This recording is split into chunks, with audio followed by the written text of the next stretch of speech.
This is Marty Vint. I'd like to talk to you today about using your powerful drawing tools in Creative Studio. The more you play with them, the better you will get. You'll be amazed at how simple designs and simple curves can turn into beautiful quilting designs.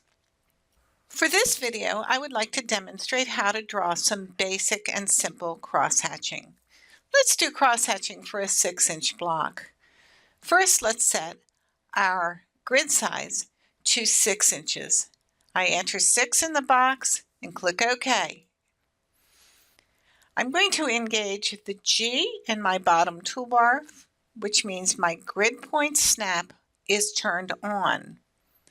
Then I'm going to select my Draw Boundary tool, which is the blue pen in the top toolbar, and I'm going to simply draw a boundary, clicking on the 4 corners of one grid.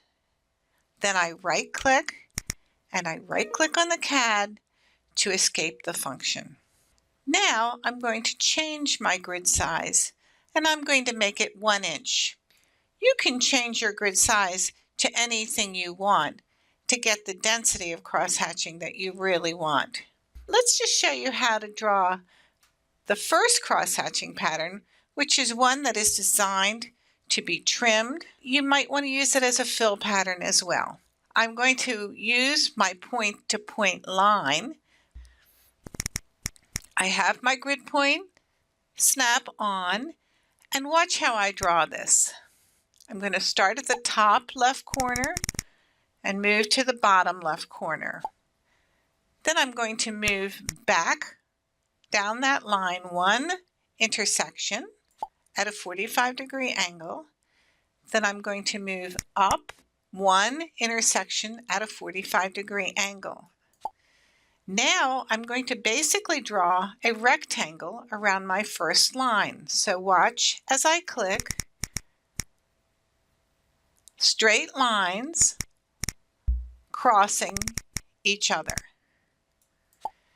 There will be some minimal overlapping stitching, for example, from here to here, but it's quite small.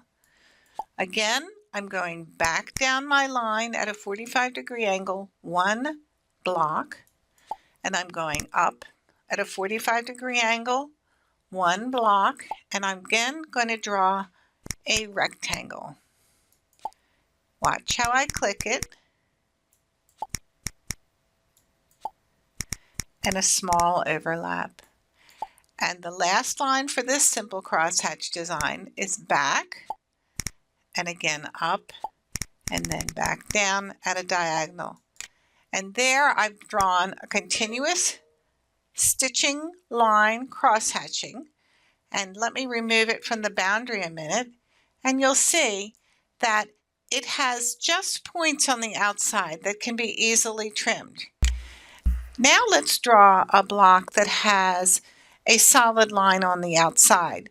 We might want to use that for stitch in the ditch on a very square block or for other decorative purposes. Again, we're going to work with our 6-inch boundary line, and we're going to select Draw Line on the CAD screen. And we're going to start in the upper left corner, and we're simply going to draw a diagonal line.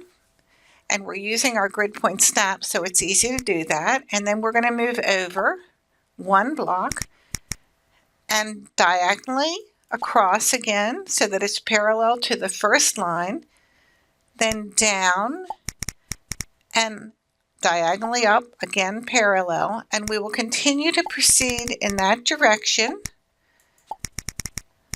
to fill the entire block with diagonal lines going in one direction.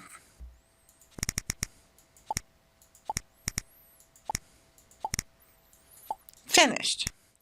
I'm going to end by putting a diagonal line down to the corner, and in fact I'm going to add a diagonal line to the corner here. Watch how I do that. Again, draw a line on CAD.